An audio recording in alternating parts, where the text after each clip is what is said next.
All right, this video is going to be the work for Standard 7 on your final exam review. So let's jump right into it. Problem number 1, I want you to factor. So let's see, what multiplies to negative 54 and adds up to negative 3? Well, it's going to be, how about a 9 and a 6?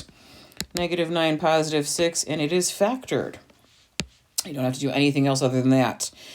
Problem number 2, the first thing I want to do is take out a common factor of 2, so 8x squared minus 3x minus 5. And then I'm going to factor some more here. So let's see, x. Let's throw a 5 and a 1 there. And how about what do I want to do? I think I want that to be an 8. And then if I make that negative and positive. All right, let me do a quick double check. So x times 8x is going to be 8x squared. Negative 1 times 5 is going to be negative 5. These multiply to a negative 8x. These multiply to a positive 5x, which is negative 3x in the middle. I'm going to do just a touch of cleanup on this, just to pull that a little closer. It doesn't look quite as weird. And there is the factored form for number 2.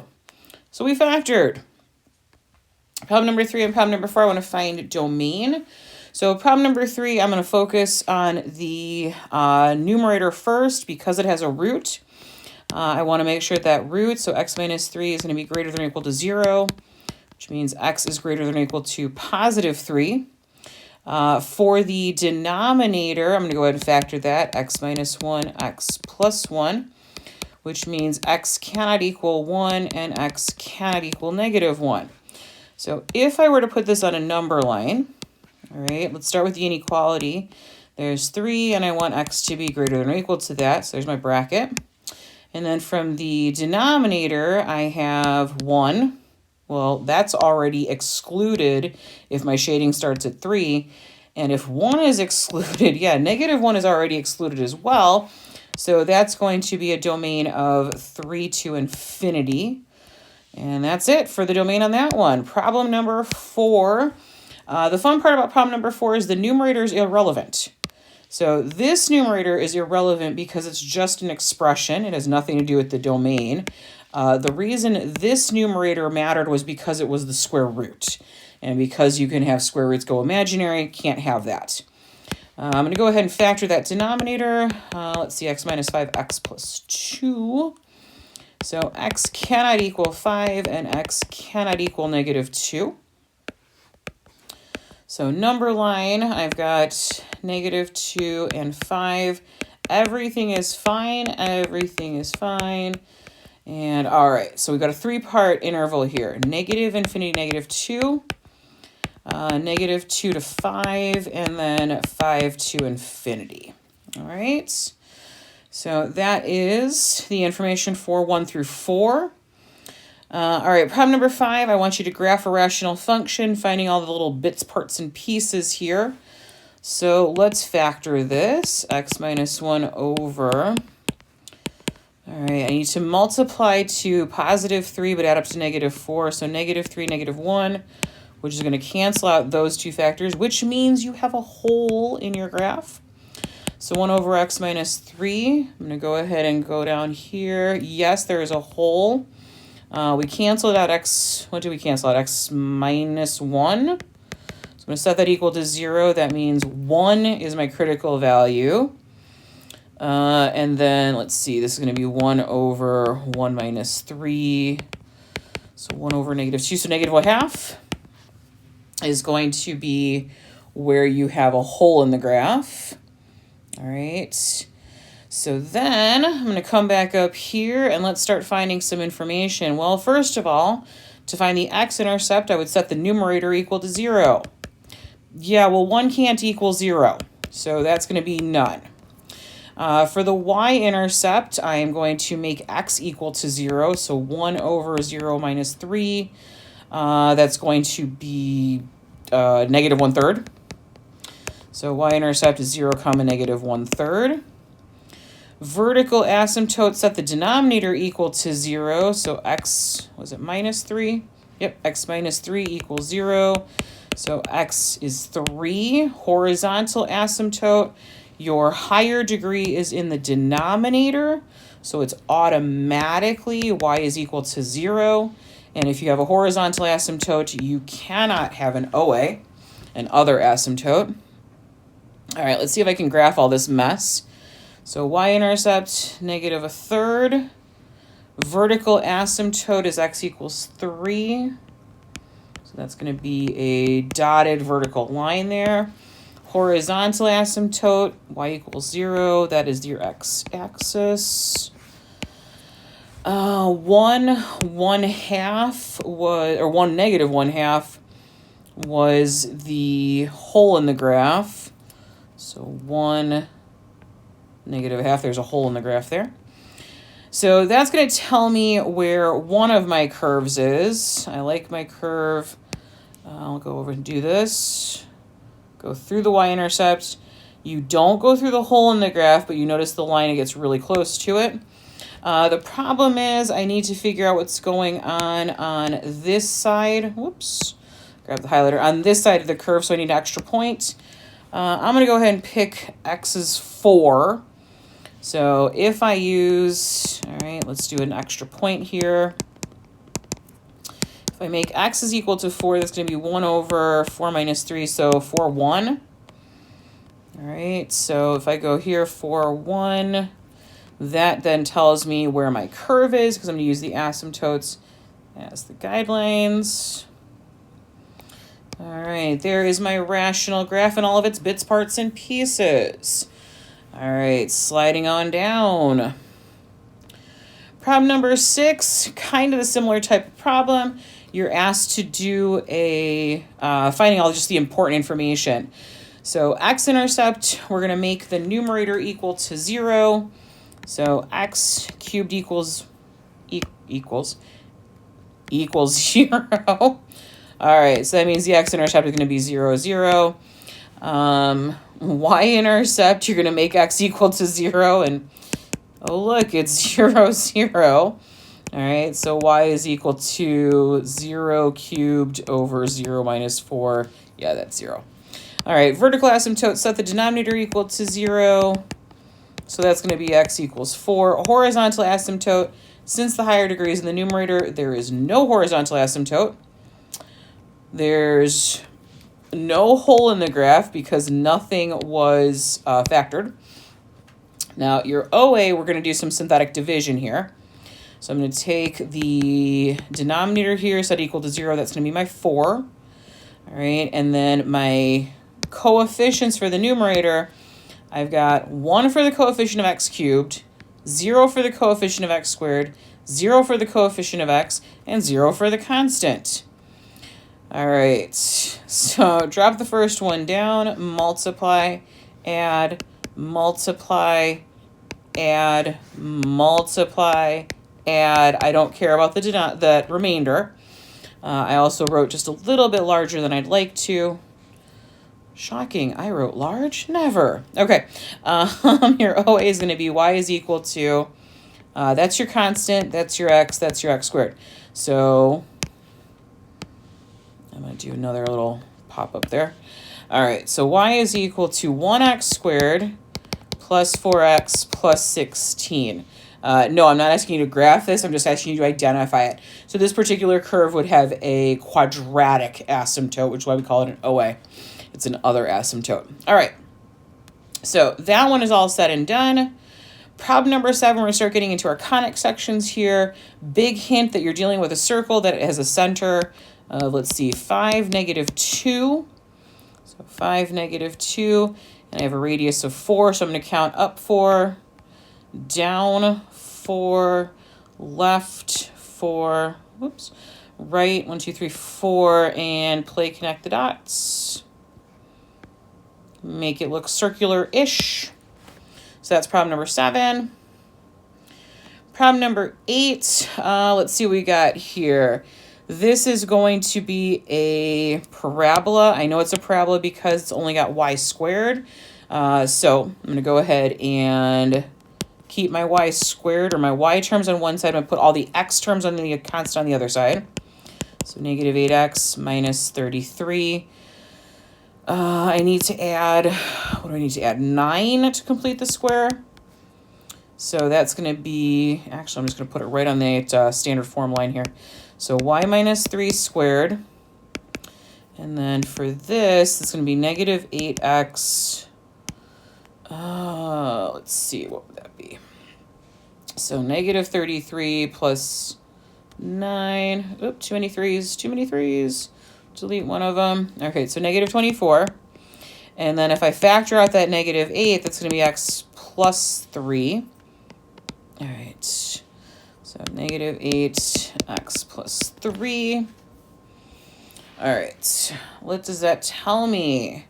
So it's y squared and negative, so this means it's going to be open to the left. My vertex is negative 3, positive 3, and that is because I'm going to grab the x value from here.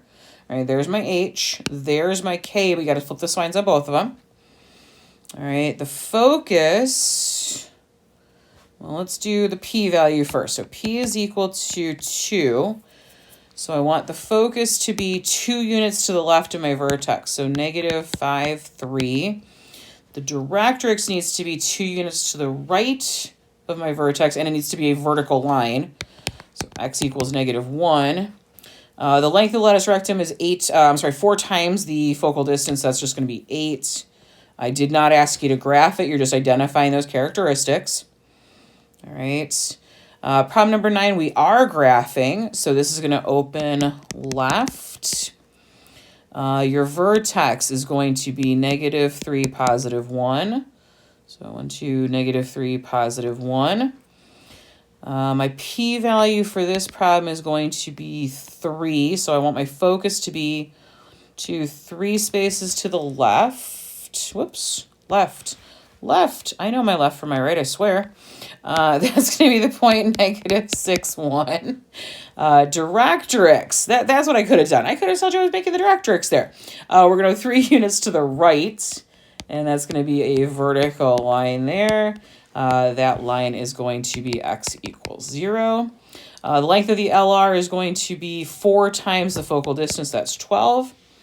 So to get our full curve here from your focus, now that I know where focus is, I need to count half of the lattice rectum up and then half down. So I'm going to count 6. 1, 2, 3, 4, 5, 6 up. Put a point there, and then 6 down. 1, 2, 3, 4, 5, 6. And then you're going to curve from your vertex through those endpoints of the lattice rectum. All right, make sure you include those endpoints so you know how wide your parabola is. All right, without those endpoints, you can have a very narrow parabola and a very wide one, and those do make a difference. So make sure you include the right stuff. All right, problem number 10, I would like the equation of the hyperbola. So let's find a center. Center is going to be negative 4, negative 3. So, and this is opening left, right, so that's going to be an x squared. So x plus 4 squared over something minus, this is hyperbola, y plus 3 squared over something. Please, for the love of all that is good, put the minus or equal to 1 in there. Okay, so along the x-axis horizontally, this is your transverse axis here, combining or connecting your 2 vertices. We're going to count 1, 2, 3 units. So if we square that up, that's going to be 9. And then on your conjugate axis, you're going to count 2 up. So that's going to be 4. And, well, that's your equation. All right, you don't have to do any kind of multiplication. Just fill in the skeleton and you are done. All right, write the equation of the ellipse. Well, first thing with the ellipse I want to do is find its center. So let's go ahead and find its axes of symmetry there and there. And just as a quick double check, if you think this is your center, then this distance up and this distance down should be equal. So 1, 2, 3, 4, 5, 1, 2, 3, 4, 5, that works. And then same thing, from the center to the left and center to the right should match. 1, 2, 3, 4, 2, 3, 4. This is absolutely your center. So that's going to be, let's see, negative 3. Yep. All right, so for your ellipse, let's go ahead and do the skeleton as well. X plus 3 squared plus y plus 3 squared over equals 1. All right, along the X, so along the horizontal here, we're going to count from the center 1, 2, 3, 4 spaces out. So that's going to be denominator 16 there. And then along the y-axis, or along this vertical axis, 1, 2, 3, 4, 5. So that's going to give me a denominator of 25. Again, don't multiply anything out, just write it down. All right, page 3. All right, what do we have here? Problem number 12. This is an ellipse. It has a center of 0, 3. So 0, 1, 2, 3. I'm going to count horizontally 5 left, 5 right. All right, so that's 2 of my vertices. That's going to be the points 5, 3, and negative 5, 3. And then vertically along the y-axis here, I'm going to count 3 up, 3 down. So 1, 2, 3, 1, 2, 3. All right, so that means one of my other vertices is going to be 0, 0, and then 0, 6. All right, but while I can graph the basic curve here, I do need some foci. So the equation for the foci is c squared is equal to a squared minus b squared. So our two denominators were, what, 25 and 9? So 25 minus 9, so c squared is equal to 16, which means c is equal to 4. So your major axis is the horizontal here, right? The higher denominator was underneath x. So from the center, I'm going to count 4, 3, 4, and 4 in that direction. For my foci to be at 4, 3, and negative 4, 3. All right, there's the ellipse for problem number 12. Problem number 13, what do we got here? This is a parabola that is x squared but negative, so that means it's going to open down. Your vertex is at 3, negative 2. So 3, negative 2. All right, p-value is going to be 2 here, so my focus needs to be 2 units down. So that's going to be 3, negative 4. My directrix is going to be 2 units above that vertex point. So that's going to be y is equal to 0. It's a horizontal line. The length of the lattice rectum is 4 times your focal distance, so that's going to be 8. So from the focus point, I want you to count half of the lattice rectum to the left, 2, 3, 4, and then half to the right, 1, 2, 3, 4. That then gives you enough information to play connect the dots to make a pretty little curve. All right. Make sure your parabolas are curved. All of these are conic sections. They're all curved of some form, okay? So that's number 13. Number 14 and 15 are going to be the end here. So number 14 says write the equation in standard form. So let's convert. This means we're going to have to do some completing the square. All right, let me group my x terms here. Let me separately group my y terms. I'm going to fling that 10 to the other side. To complete x, I need to add 16, not 6, but 16. To complete y, I need to add 1. So let's see what we got here. It's going to be x plus 4 squared plus y minus 1 squared.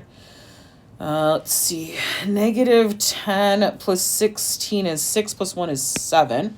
Ooh, 7, there we go. So that is the standard form. So I will just go ahead and, can I copy you? I copy, I paste. There we go. All right, so the center is going to be the point, right with a pen, -4 comma 1, and the radius is square root of 7. I'm not asking you to graph this, so it doesn't matter what this radius is as long as you can identify it. All right, and last but not least, I want to graph a hyperbola here. So not asking for too much in terms of information, but I want the center to be at -3, 0. So 1, 2, -3, 0. I need to graph this. It's going to open left, right.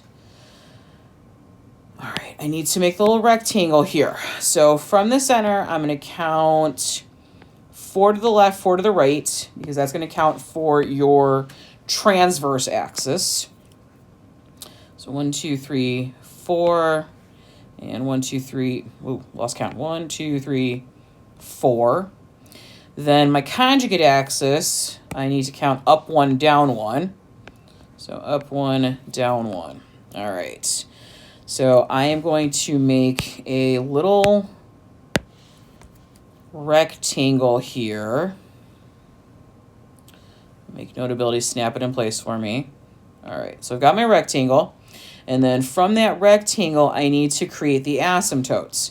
So the asymptotes are the diagonals of this rectangle. Hold on, why are you moving? Stop that. Okay, so asymptotes, center to edge, specifically your vertices. Okay, and then I'm going to do it again for the other two.